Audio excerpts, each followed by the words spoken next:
Welcome my friends. Thank you very much for visiting my house. And sorry, the other parts of my videos, camera, are replicating, blur, or bright, because it's my time that I did it on purpose so that other people who pass by on the walking street in Balibago won't expose their faces too much. I hope you're kindly understanding my video. Now, sit and listen the history of the walking street, and I will also show you what is happened inside the walking street. If you have been here, please watching the beautiful sight at the walking street Fields Avenue, Balibago, Angeles City. Fields Avenue, Balibago, Angeles City. Fields Avenue is the name of a major street running through Balibago area of Angeles City in the Philippines.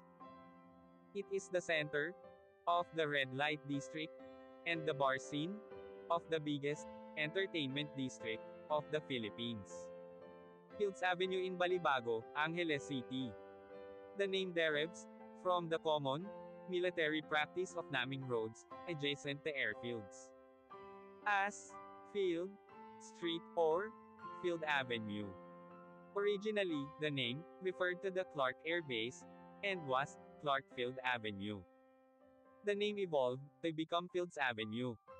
History: Fields Avenue, Balibago, Angeles City, Pampanga, Philippines.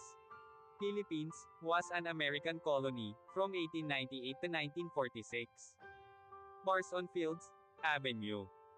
Catering to the single American defense personnel who worked in the adjacent Clark Air Base, first emerged in 1940. During 1940s and 50s, there were only 3 such bars just outside the main gate of the airbase. By early 1960s, the Fields Avenue developed as a street lined with several bars. From November 1955 to April 1975, America fought Vietnam War. As the number of American troops in this war grew, more and more forces were deployed at Clark Air Base or routed through it. This led to a pro-life ration of bars, live bands, and prostitution, the latter mostly by young Filipino women, most of them either teenagers or 18 hanggang 55 years old.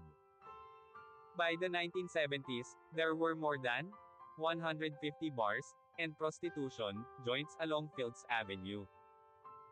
This led to a mushrooming of related ancillary industries in the vicinity, namely music bands, hotels, doctors, hairdressers, and money exchange transfer services.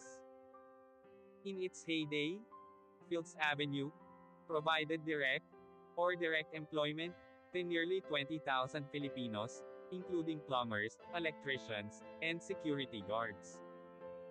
In the 1980s, though the American presence remained steady, the bars and prostitution shops continued the pro-life rate.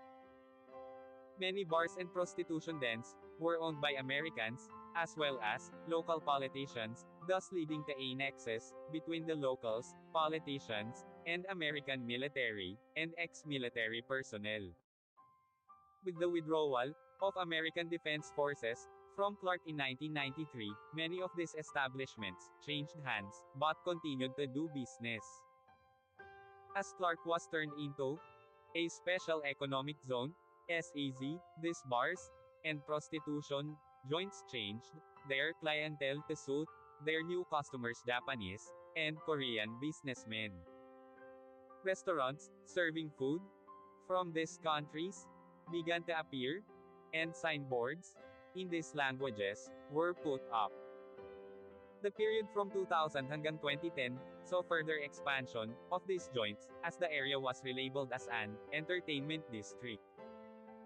While prostitution was officially banned, girls working here were simply redesignated as guest relations officers, GRO, and prostitution continued in practice. Since then, bars and prostitution joints have continued to proliferate and expand. The extent of these establishments has continued further on both sides of Fields Avenue, and many smaller streets of Fields Avenue, also sport smaller such establishments.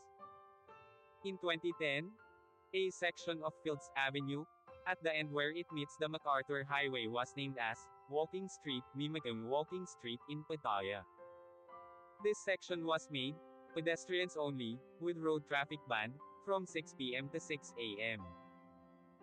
People arriving by air either take a taxi, direct to hotel, or a jeepney, to Main Gate Jeepney Terminal, located between the North SM Mall, Fields Avenue to South, and Bayanihan Park to East.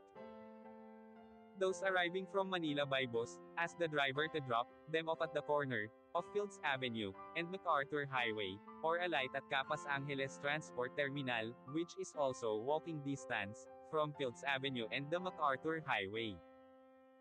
The presence of family-oriented activities on the other side of Fields Avenue, namely shopping malls, as well as activity centers in Clark Air Base, has led to a neat separation between the two. Fields Avenue tends to cater more to single foreigner men. And sometimes women too, with at least 5 bars, featuring gigolos and gays, while the rest of Clark caters to family-based entertainment. Fields Avenue remains among the safest streets in the region, with restaurants and hotels. Fields Avenue has the largest density of hotels in Philippines, catering to all budgets, from a large number of 2-star and 3-star hotels, right up to a select few luxurious 5-star hotels. Many of the bars and hotels in Fields Avenue have restaurants attached. Fields Avenue has among the largest variety of restaurants in Philippines, with cuisines ranging from European, continental, Japanese, Korean, Australian and a select few restaurants, serving Indian, Arabic, and Filipino food. Restaurants tend to have long opening hours, most of them open late and close late, up to 4 a.m., though a reasonably number of them open early, around 7 a.m. A few restaurants are open 24 hours. Most Filipino and international fast food chains including McDonald's, KFC, and Jollibee have at least one branch along or near Fields Avenue. 24 Hours Police Station is located in the center of Fields Avenue. Thank you so much. See you my next video.